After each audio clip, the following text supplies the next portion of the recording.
Hoy estamos empezando una nueva serie.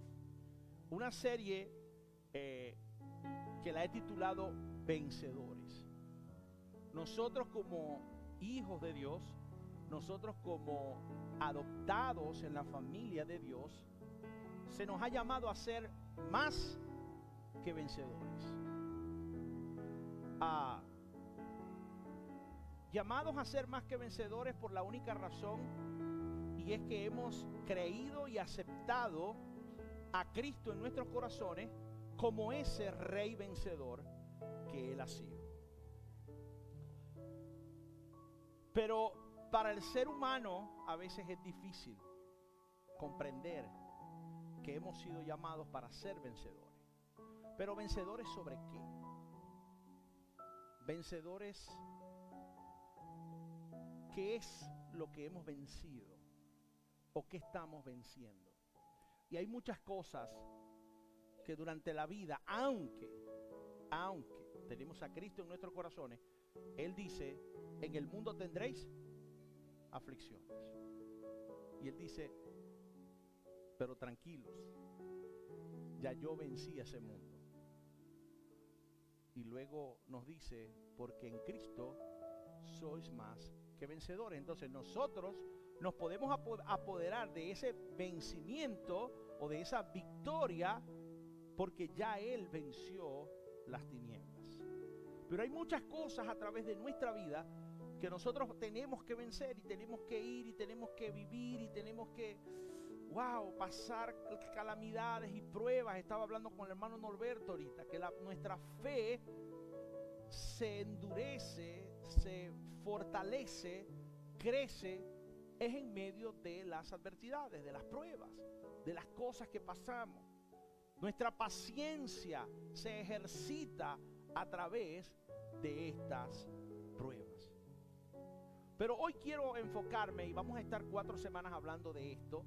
Hoy quiero enfocarme en algunas áreas de nuestra vida que tendemos a cometer errores y a caer, y eso tenemos que tratar de vencerlo. Una de ellas, y es la que vamos a hablar hoy, parece una maldición porque nos persigue para todos lados, y es el hábito de compararnos con otros.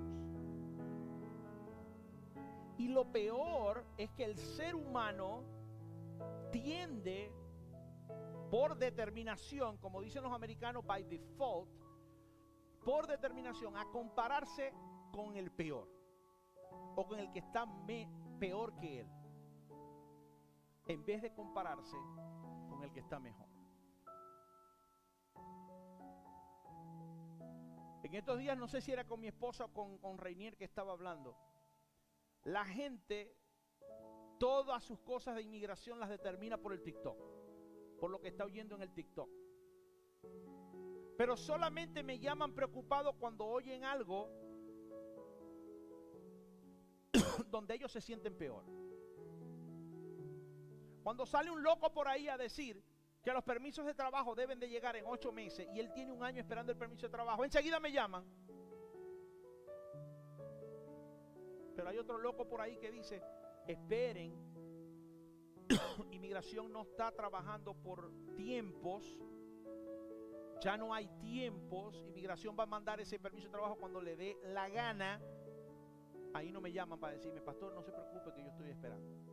Siempre tendemos a comparar y a preocuparnos cuando nos sentimos peor que la persona, ¿no? Empezamos a vernos de esa manera. La forma más rápida de matar algo especial en nuestra vida es cuando lo comparamos con otra cosa. Yo trabajo en el área de seguros de carro, de casa, de todo. Pero el que más lidiamos es el seguro de carro. Y un montón de personas me llaman. Hermano, estoy llamando para ver perdón, si me pueden traer un poquito de agua, para ver cómo puede ayudarme con el precio, porque mi vecino está pagando $40. ¿Y su vecino maneja igual que usted? Bueno, no, él tiene 50 años y nunca ha chocado. Yo tengo 25 y llevo 25 choques. Entonces no se compare con esa persona. No podemos comparar. No podemos sentirnos mal porque otra persona esté pagando menos, porque él se merece pagar menos, porque es una persona responsable que a los 50 años todavía no la ha parado un policía. Pero tengo clientes que a los 19 años ya la policía los conoce más que su mamá. Y nos reímos, pero es así. Todo se acaba cuando empezamos a comparar. Donde empieza la comparación, termina la contención. Usted está tranquilo hasta que usted sabe que alguien tiene algo mejor que usted. Esa persona estaba pagando $150 al mes por su póliza de seguro y estaba tranquilo hasta que se consiguió al vecino que estaban regando las matas y el vecino le dijo que con nosotros él estaba pagando $40. Y dijo, no, yo tengo que llamar a Germán. No, yo tengo un gordito que te vende el seguro barato. No, el seguro te está saliendo barato porque tú tienes un buen récord, no porque el gordito te dio una buena póliza. Yo te puedo dar un buen servicio en tu póliza, pero eso no va a cambiar tu precio. El precio lo determina la compañía y eso es una computadora, ni siquiera el dueño de la compañía. Pero donde empieza la comparación, donde empezamos a comparar, donde empezamos a implementar, a comparar nuestra vida con otra, ahí termina la tranquilidad del ser humano. Nunca han sido más fácil ahorita en esta vida, nunca había sido más fácil comparar nuestra vida con otra. Usted se mete en el celular y empieza a ver que alguien hizo una fiesta y enseguida usted le pasa un mensaje a esa persona y le dice, no me invitaste. En estos días yo no sé qué estaba haciendo José en su casa, algo estaban haciendo allá y yo vi que estaba haciendo, la rosca, y le puse, no invitan. Enseguida dije, oye, su pastor y no invitó a la rosca. Y dije, bueno, me compro una rosca y me la como yo solo. Y me la comí aquí en la iglesia. Las redes sociales. A veces vemos gente que está en sus segundas vacaciones del año y usted dice, Dios mío, yo todavía no he tenido un weekend para salir. Y empieza usted a compararse negativamente a través de lo que usted ve. ¿Saben una cosa? Por ahí está rodando un dicho que dice que la gente está comparando su vida real con los reels que está viendo con filtros en las redes sociales. Brian cada vez que saca una foto se pone 7,000 filtros y se ve como de 15 años. Digo, wow, con una piel tersa, un tiernito el muchachito, pues. Y cuando uno lo ve de frente, uno dice, ¿y esto qué es? Me engañaron. Y suele suceder. O a veces vemos en las redes sociales un matrimonio y nuestra vida ahorita decimos, wow, me quiero casar, no consigo a nadie, estoy tratando, y fulano se casa, fulanita se casa. ¿Qué pasa, Señor? Empezamos a cuestionar el tiempo de Dios. Y como dijo el predicador el 23, el 24, cuando estuvimos acá, que el tiempo de Dios es perfecto. No, el tiempo de Dios no es perfecto. Dios es perfecto. Porque el tiempo lo inventamos nosotros. Vemos, nos destacamos, empezamos a ver las cosas que están mejor que nosotros. Yo quisiera que usted sacara su Biblia en el libro, en la segunda carta que le escribe Pablo a la iglesia en Corinto, capítulo 10.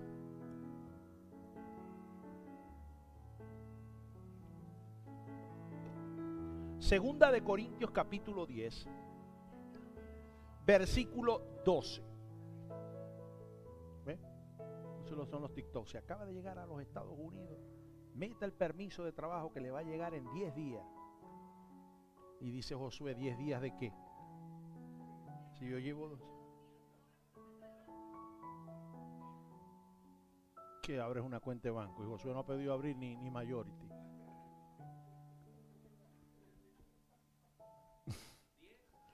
Capítulo 10, versículo 12 dice, no se preocupen, no nos atreveríamos a decir que somos tan maravillosos como esos hombres que le dicen qué importantes son ellos, pero solo se comparan el uno con el otro, empleándose a sí mismo como estándares de medición.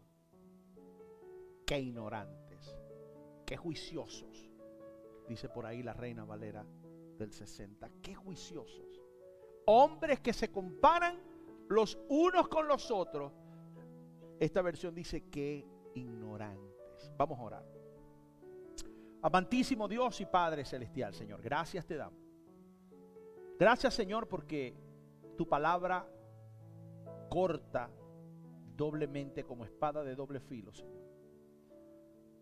Gracias porque tu palabra puede penetrar hasta lo más profundo de nuestro ser, Señor. Lo que queremos es que nos ayudes a entenderla, a discernirla, pero sobre todo, Señor, aplicarla en el momento que lo necesitamos. Señor, queremos ponernos en tus manos como libro abierto, Señor, para que tú puedas hablar a nuestros corazones con lo que tú traes en esta mañana. Y eso te lo pedimos en el poderoso nombre de tu Hijo amado Jesús. Y su pueblo dice, amén. Hay una cosa que no podemos negar y no podemos dejar pasar. Y es que comparar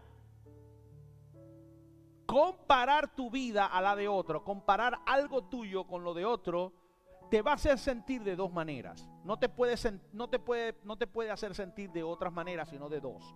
O inferior o superior. Cuando tú comparas tu vida, cuando tú comparas tus cosas, cuando tú comparas lo que a ti te está pasando con otra persona o con otro, o te sientes menor o te sientes mayor, pero lo más grave de todo es que ninguna de las dos honra a Dios. Sentirte menor que otro no honra a Dios, porque Dios te ha hecho como tú eres, y para su gloria y para su alabanza. Tú no puedes menospreciar lo que Dios ha hecho en tu vida. Tú no puedes sentirte menor de lo que Dios te ha creado y para lo que Él te ha creado.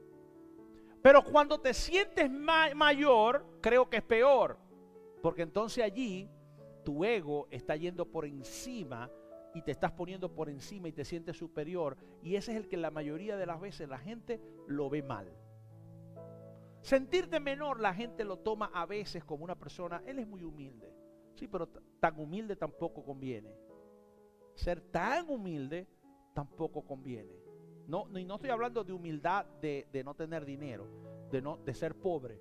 Estoy hablando de humildad, de sentirse menor, de sentirse mucho peor que los demás.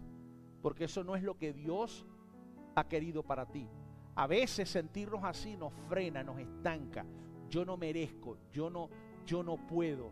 Por eso yo les digo, cuando les digo, hay un área en la iglesia, y cuando digo en la iglesia es en la congregación, no en el edificio solamente, pero hay en el ministerio áreas donde usted puede servir, porque Dios lo ha hecho a usted con unas características y le ha dado dones especiales para usted, para que usted le sirva al Señor. Y el Señor le ha dado el permiso para que usted use esos dones para trabajar y para hacer secularmente lo que usted vaya a hacer. Pero Dios lo ha creado a usted para glorificar y para alabar su nombre.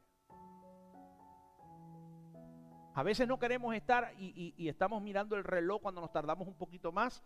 Y yo digo, cuando esa persona se quiere ir rápido de la iglesia, ¿cómo quiere estar en el cielo? Si en el cielo vamos a estar adorando y alabando al Señor por la eternidad. Y aquí vienen hora y media y se cansan y se quieren ir.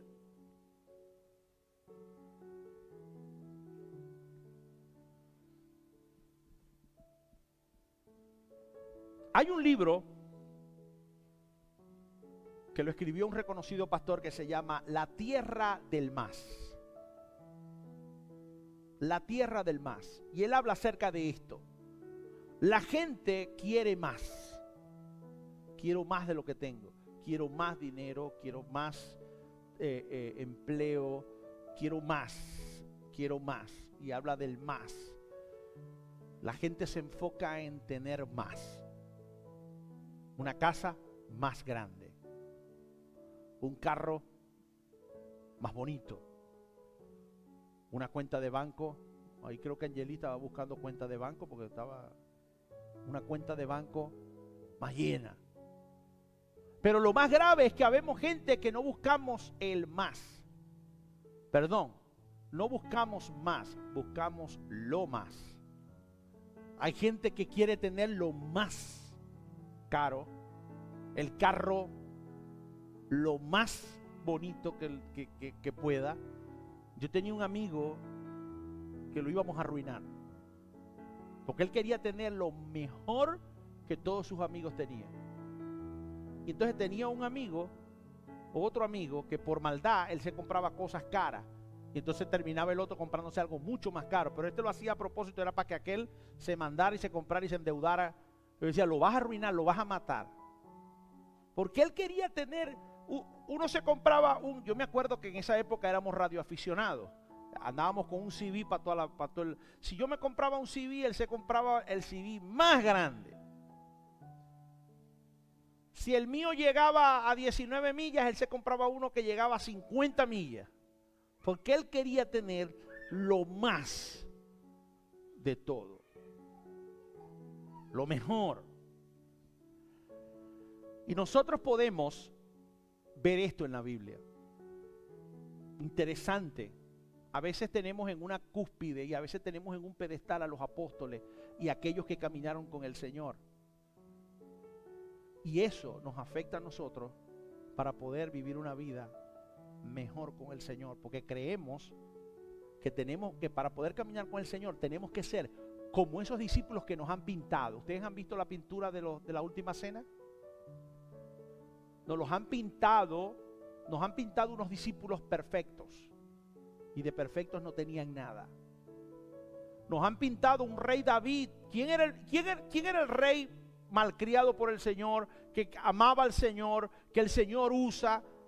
El rey David. Y el rey David, cuando uno le dice, oye, pero es que tú tienes que ser como el rey David. ¿Cómo puedo yo llegar a ser como el rey David? Un personaje bíblico. El pastor vive predicando acerca del rey David. No, el rey David era otra persona como tú y como yo, con errores, pero con maneras de poder levantarse. Él había aprendido cómo pedir perdón. Él había aprendido cómo llegarle a Dios y pedirle perdón y pedir misericordia por lo que había hecho. Pero vemos aquí, vamos a ver una historia donde dos discípulos de Jesús andaban como en una semicompetencia todo el tiempo, y usted va a ver. Se dice que a quién le dieron la llave de la muerte y de la vida. A Pedro. Y Pedro tenía una autoridad, y cuando se fundó la iglesia, el Señor trajo a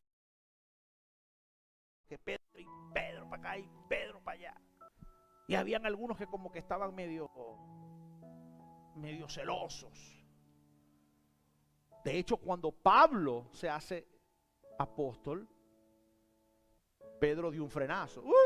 ¿Este qué pasa? Si este estaba matando cristianos. Y él, vamos a decir que pudo haber liderado un poco el que, échenle un frenito aquí a Pablo, que Pablo lo que quiere es ir a estarle predicando a los gentiles y se quiere ir para allá y ya va, pero si eso es lo que el Señor nos mandó a hacer. Y luego Pedro fue entendiendo quién era Pablo, por supuesto, con un miedo que tenía razón. Pablo venía de matar y de perseguir a los cristianos, a los que estaban profesando la fe de Cristo. Pero había cierta competencia. De hecho, hay una historia en la Biblia donde una madre le pregunta a Jesús que quién es el favorito, quién es el mejor. Y el Señor le dice, acuérdese que el mayor va a ser el menor y el menor va a ser el mayor. Aquí no hay favoritismo. Pero entre ellos habían ciertos sentimientos, habían ciertas cosas.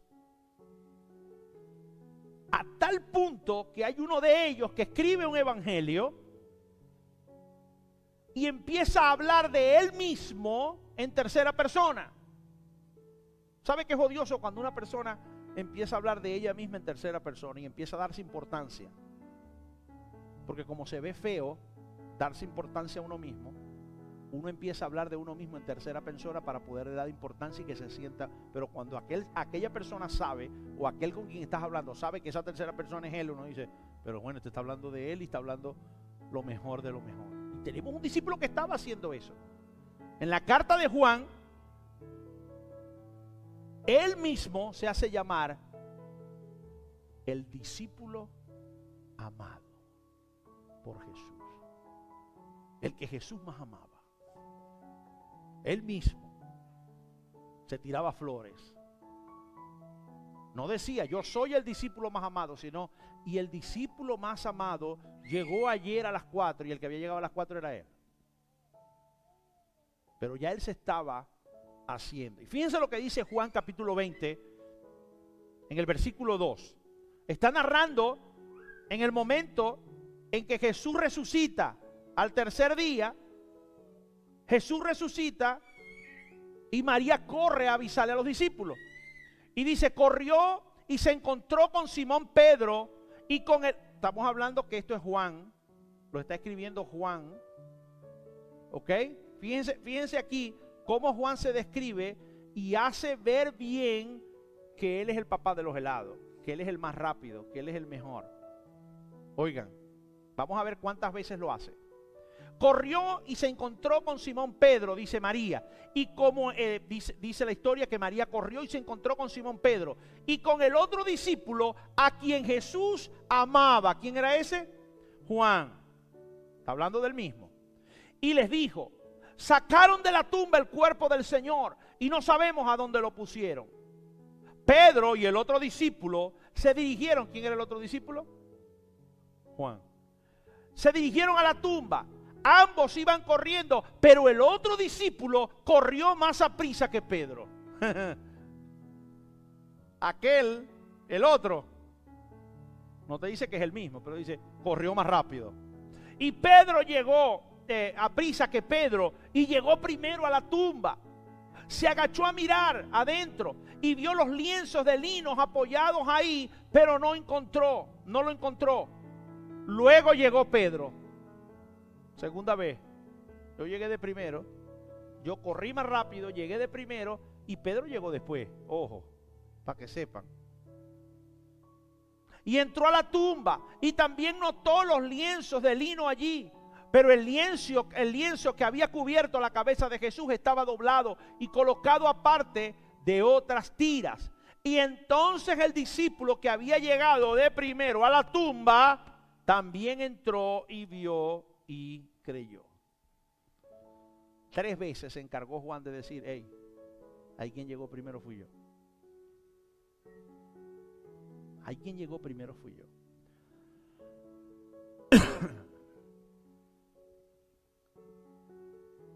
Hermano, sentirnos superior es tan grave como sentirnos inferiores. Hay un chiste de un muchachito que todos los días se quejaba con su mamá porque le daban menos comidas que a sus hermanos. Cuando le ponían el plato de la comida lo vería llorando la mamá. ¿Qué pasó ahora, Arnulfo? A mí me dieron menos que a José. Hasta que un día la mamá se cansó, lo metió en un cuarto y en la hora del almuerzo le puso las ollas, los trastes completos con toda la comida. Le puso el arroz, le puso la sopa, le puso la carne, toda la comida que había hecho se la puso a él solo. Y el muchachito llorando, ¿y ahora por qué lloráis? Dice, porque si así me diste a mí, ¿cómo serán los demás?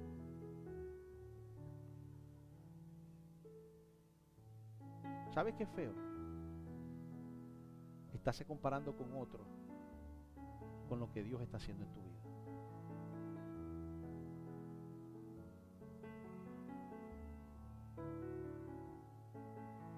Hay una historia con los dos mismos personajes que estamos viendo aquí,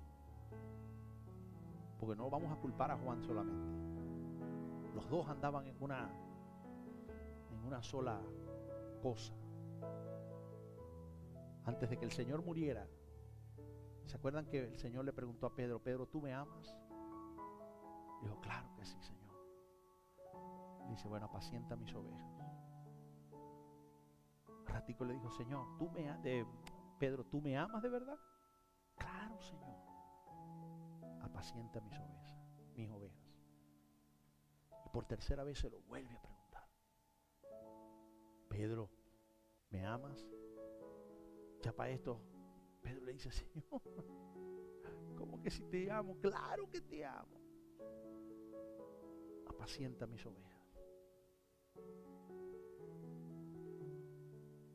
Pero entonces el Señor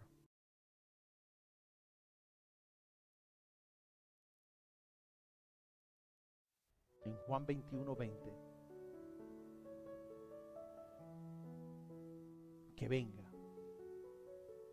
venga con él. Y Pedro se da vuelta y vio que detrás de él estaban los discípulos o el discípulo a quien Jesús amaba. Juan aquí no pierde tiempo de dejarle saber a la gente que el Señor lo amaba, era él.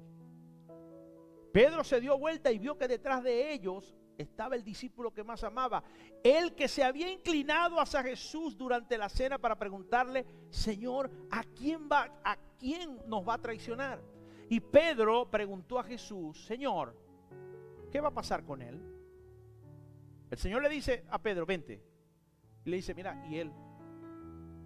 Y ya Jesús medio envenenado y bravo. Le dice, si quiero que él siga vivo hasta que yo regrese, ¿qué tienes que ver tú con él? En cuanto a ti, sígueme. El Señor se estaba dando cuenta de lo que estaba pasando ahí. Si yo te estoy diciéndote a ti, sígueme, ¿qué tú haces mirando para atrás? Preguntando por otro. Si tu esposa no quiere seguir a Jesús, pero a ti Dios te está diciendo, Jesús te está diciendo en tu corazón, sígueme, no mires para atrás a tu esposo. Ora por él, tu esposa, ora por él, tu esposo, quien sea, ora por él. Pero tú sigue para adelante. No decaigas de la carrera que Dios te ha puesto. La inseguridad en nosotros no nos lleva a ninguna victoria.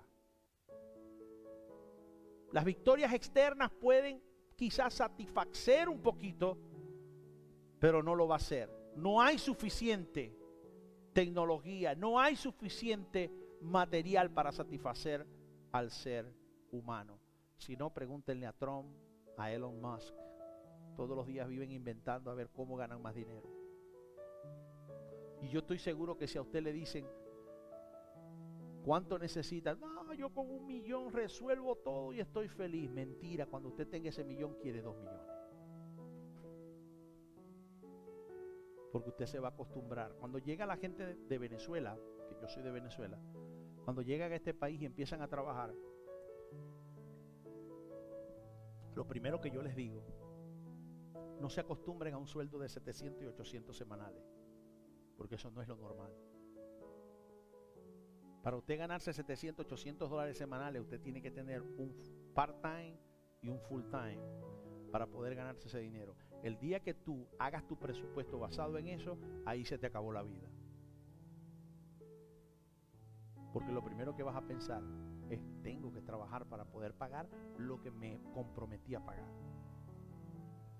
Pero si usted hace su presupuesto basado en un trabajo normal, quizás de 15 dólares la hora, trabajando 8 horas diarias, usted va a poder tener tiempo para su familia, usted va a tener tiempo para usted va a tener tiempo para la iglesia, usted va a tener tiempo para Dios. Pero si se acostumbran, en estos días estaba una familia guatemalteca en mi oficina, estaba recién llegada la muchacha, y le pregunto, ¿ibas a una iglesia? Porque yo sé que los guatemaltecos son muy cristianos. Casi todos han participado de alguna u otra manera en la iglesia. Los mexicanos son más católicos, lo normal es que sean más católicos, el venezolano es más católico, pero Guatemala es bastante cristiana evangélica. Me dice, sí, yo iba a la iglesia. Le digo, bueno, no te olvides de eso. Porque lo primero que se les olvida cuando llegan aquí, y con toda la razón, hay que pagarle al coyote, hay que pagarle al que me trajo, hay que pagar tengo que mudarme porque la persona que me está recibiendo, yo entiendo eso, lo entiendo, pero no te desenfoques de lo que Dios tiene para ti. Corre tu carrera. No sé si usted ha oído cómo se hacen las carreras de tracks, las carreras de metros planos, pero el corredor no mira para atrás a ver quién viene atrás de él. Ese corredor está mirando para adelante, puesto los ojos en ¿dónde? En la meta, adelante. ¿Quién viene atrás? No sé, pero yo voy a dar el todo de lo que yo puedo dar para llegar hasta la meta. Y por eso es que vemos gente que corre, y ustedes en las gradas están viendo que ya está ganado, que nadie se lo va a pasar, pero él sigue dando lo máximo. ¿Por qué? Porque él no está enfocado en lo que está pasando atrás, él está enfocado en la meta que está delante. Y como no sabe quién viene atrás, él no sabe si viene pegadito a él o no, él le va a dar lo máximo. Y eso es lo que Dios quiere para nuestras vidas, que nosotros demos el máximo para glorificarle, para seguirle, para vivir una vida por Él y para Él. El miércoles estábamos hablando que el día que usted decida vivir por Cristo, usted va a aprender a vivir para Cristo. Decidir vivir por Cristo no significa que usted ya sabe vivir por Cristo. Usted ya tomó la decisión, pero el proceso te va a llevar a vivir para Él. Y Mateo 6:33 dice: buscad primeramente el reino de Dios y su justicia, y todas las cosas serán añadidas. Si usted decide vivir por Cristo, Él le va a permitir que usted aprenda a vivir para Cristo, y todas las cosas van a venir por añadidura. Es duro vivir en un país donde la pelota de la economía es la finanza. Lastimosamente, todos nos quisimos venir para acá. Todos hemos emigrado. Creo que ninguno, a menos los jóvenes que han nacido aquí, los jovencitos, pero la mayoría de los adultos creo que nos vinimos ya adultitos para acá. Y hemos emigrado, ¿por qué? Porque aquí se vive mejor. No nos caigamos a mentir. Pero cuando llegamos aquí nos damos cuenta que vivir mejor no significa vivir en la casa acostado en un reclinable viendo televisión y esperar que la renta se pague. Cuando en mi país, Venezuela, sí puedes estar en el reclinable todo el mes, que nadie te va a sacar de la casa. ¿Por qué? Porque vives con tu mamá en un terreno que fue ejido en los 1840 por el tatarabuelo de ella, y de ahí nadie te va a sacar. De ahí nadie te va a sacar. Y si el terreno es grande, la familia vive toda junta en un vecindario. En mi país, yo no sé en el de ustedes, pero yo tenía una novia, no le vayan a decir nada a Janet, pero yo tenía una novia que toda la familia compartía un solo patio de atrás. ¿Usted sabe los chismes que se oían en ese patio? Ay, Dios mío. Ahí se sabía la vida, ahí todos sabían la vida de todo el mundo. Mi mamá la conoce. Tenían un solo patio. Ahí uno no podía ir a hacer la visita a la muchacha en el patio, porque todo el mundo se enteraba ahí de lo que uno estaba hablando y de lo que uno estaba haciendo. Pero así vivimos en nuestros países, y nadie los va a sacar de allí. Pero usted ahorita hace un préstamo hipotecario y compra su casa, y si usted no lo paga, a los 15 días usted está debajo del puentecito ese de ahí de ahí en el puentecito rojo ese donde se pasan derecho, que no saben leer el do not enter y le dan derecho para allá, para abajo. Pero esa maldición de comparar mi vida a la de otra persona no me lleva sino a sentirme superior o inferior. Juan y Pedro estaban sufriendo con esto. Estaban teniendo problemas en compararse el uno con el otro. A tal punto que uno de ellos quería plasmar y plasmó en su evangelio: aquí el papá de los helados soy yo. Aquí a quien Jesús amaba era a mí. Y yo llegué primero y corrí más rápido. Y el otro también estaba teniendo problemas. Porque en el momento que Jesús le dijo, Pedro, ven acá, él se volteó y le dijo, mira, ¿y este que está aquí? Y ya Jesús, medio enojado, le dice, ¿y él qué? ¿Qué te interesa a ti? ¿Qué tienes que ver tú con él? Cuando tú, sígueme. Hermano, Dios nos ha llamado a correr esa carrera personalmente, no en conjunto. Olvídese de una carrera colectiva. Olvídese de una carrera colectiva. La carrera de la vida es una vida personal, una relación personal con Dios. Mi relación personal con Dios no tiene nada que ver con Janet. No con Janet, sino con Janet, mi esposa. No tiene nada que ver con ella. Si ella viene o no viene a la iglesia, eso no es problema mío. Si ella dedica su vida a Cristo, eso es problema de ella. Pero ¿saben una cosa? Cuando usted empieza a orar y a poner su vida para Cristo, empieza a vivir por Cristo, Cristo te da una esposa que quiera lo mismo que tú. Y ella no ha estado totalmente, yo se los he dicho muchas veces, ella no ha estado totalmente en acuerdo con todas las locuras que a mí se me meten en la cabeza, pero ha sabido respetar la voluntad de Dios para nuestras vidas. Eso es lo que yo he recibido. No una mujer perfecta en Cristo, sino una mujer temerosa de lo que Dios quiere para su familia. Él está dispuesto a hacer lo mismo con cada uno de nosotros. Pero quien tiene que tomar la decisión de vivir por Cristo, para que Él te enseñe a vivir para Cristo, la decisión es de cada uno de nosotros. No podemos tomar esa decisión de esa manera. ¿Cómo debemos responder? ¿Quién o qué va a definir mi valor? Pastor, usted me está diciendo que no me compare con nadie más, pero entonces, ¿a dónde me puedo comparar? Compárate con Jesús. Él dice que Él nos va a traer a la perfección, que Él va a perfeccionarnos. Él está haciendo una obra en nosotros, una obra de perfección. Permite que Cristo pueda trabajar en tu vida para esa perfección. ¿Cuándo va a llegar esa perfección? Cuando estemos delante de su presencia. Pero si no le permitimos que Él trabaje en esa perfección, no lo vamos a lograr.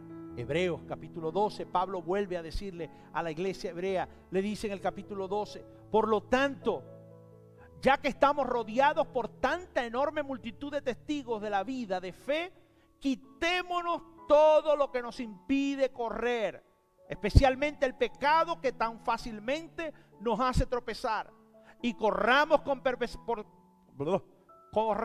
perseverancia la carrera que Dios nos ha puesto por delante. Esto lo hacemos al fijar la mirada en Jesús, el campeón que inicia y perfecciona nuestra fe. Debido al gozo que le esperaba, Jesús soportó la cruz sin importarle la vergüenza que estaba representada. Ahora está sentado en el lugar de honor junto al trono de Dios. Te ponga la mirada en Jesús. Que estoy pasando calamidades. Jesús pasó muchas calamidades peor que la que usted está pasando, y Él no se la merecía.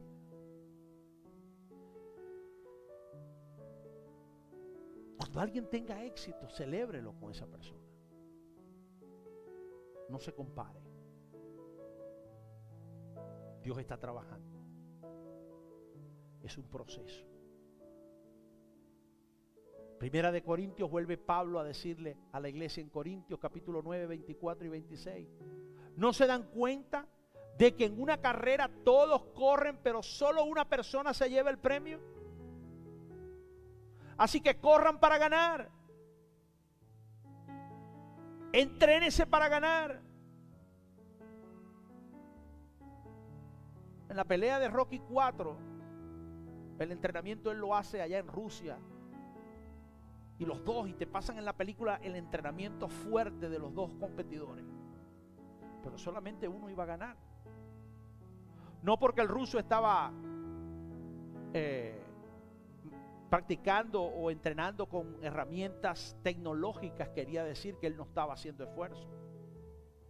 Cuando Rocky estaba subiendo y corriendo por la nieve, a él lo ponían en una caminadora y le empezaban a subir y le empezaban a poner resistencia y una inclinación hacia arriba para que él pudiera también hacerlo. Los dos estaban entrenando para ganar. Pero en esta vida, ganador es uno solo. Dios nos está diciendo, corramos esa carrera, porque el que llegue al final va a ganar. Y van a haber muchos ganadores. Van a haber perdedores, pero usted puede ser uno de tantos ganadores. ¿Cuál va a ser ganador? ¿Cuál va a ser ese premio? Una vida eterna con Cristo Jesús. Una mansión, dice la King James Version. No se turbe vuestro corazón. Sí, me voy, pero me voy a preparar mansiones, dice la King James. Yo leo esa bien para que, pues como me está ofreciendo una mansión. Las de español dicen morada, pero la morada como que se oye un poquito menos. Pero en inglés dice, He's preparing mansions for me. Está preparando mansiones. Yo no sé usted, hermano, pero lo que yo he planteado en mi vida es vivir para Cristo y que Él se encargue de que yo viva para Él y de todo lo demás que concierne a mi vida. Hasta ahorita me ha ido de maravillas. No soy millonario. Ojalá usted pueda ver mi cuenta de banco. No llego a $200.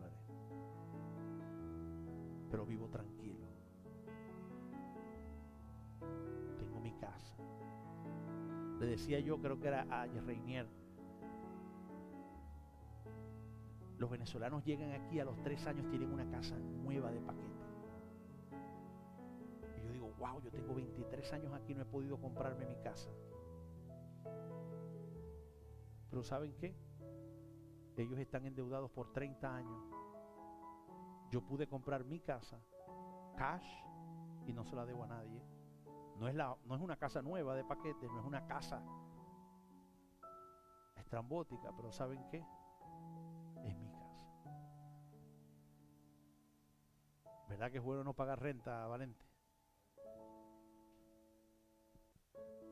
Y yo sé que hay algunos que ya están ya casi pagando su casa y no ven las santas horas de poder ya terminar. Hay otros que se quieren comprar su casa. No tiene de malo nada comprar la casa. Pero cuando usted no está enfocado en eso solamente, Dios trabaja en eso. ¿Sí? No digamos que es malo endeudarse, porque para eso hay una economía. No es malo endeudarse cuando tú no gastas más de lo que debes. La cuestión es saber poner el enfoque. Cuando uno se endeuda más de lo que entra es porque está pendiente de otras cosas o de lo que la gente tiene para él tenerlo. Pero cuando uno es sabio y le dice, Señor, yo voy a tener esto en el momento que tú me lo puedas tener, en el día que tú me lo puedas dar, fiado o no, porque yo fié la casa, yo no fue que pagué mi casa así toda, la pagué cash porque se la pagué al dueño, pero me la dejó en partes, me la dejó en mensualidades, pero fue lo que Dios propuso en ese momento. Y saber entender el momento que nosotros nos hemos planteado y ver el momento en que Dios dice, esta es, requiere de mucha oración, requiere de mucha paciencia, decía el hermano Norberto ahorita, para entender que de la carrera lo que queda es el cansancio. Querer llegar primero a la meta antes de que Dios te diga dónde está la meta, también es problema. Lo que tenemos es estar enfocados en Jesús. Estar enfocados en aquel que nos ha puesto la meta. Yo quiero que usted cierre sus ojos en esta mañana. y usted empiece a determinar, y usted empiece a quizás a pensar y a meditar en lo que Dios ha hablado a nuestros corazones hoy, en lo que Dios está dispuesto a trabajar en el área de nuestras vidas. A veces venimos a la iglesia pensando que Dios tiene que trabajar un área de nuestra vida, cuando el Señor lo que quiere primero es trabajar otra. Y eso solamente nos los da el poder caminar cerca de Él para poder escuchar lo que Él está dispuesto a hacer. Yo te invito en esta mañana a que tú puedas decirle al Señor: Señor, heme aquí. Señor, aquí estoy. Permíteme entender en qué área debo de trabajar o permitir que tú trabajes en mi vida para poder así vivir para ti. Y es una conversación personal que Dios quiere para cada uno de nosotros. No tiene que ver tu hijo, tu hija, tu primo, tu amigo. Eres tú. Lo que Dios está hablando en esta mañana es para ti. Lo que Dios está diciendo es para ti. Lo que Dios quiere expresar en esta mañana para cada uno de nosotros tiene un significado especial, porque Él va a hablar a cada corazón lo que necesita cada corazón. Yo te invito que mientras que esta canción que las muchachas van a cantar, si tú estás dispuesto a hacer eso, a empezar a vivir una vida por Él, para que Él permita vivir para Él, en cualquier momento tú te levantes solamente para dejarme saber y poder orar por ti.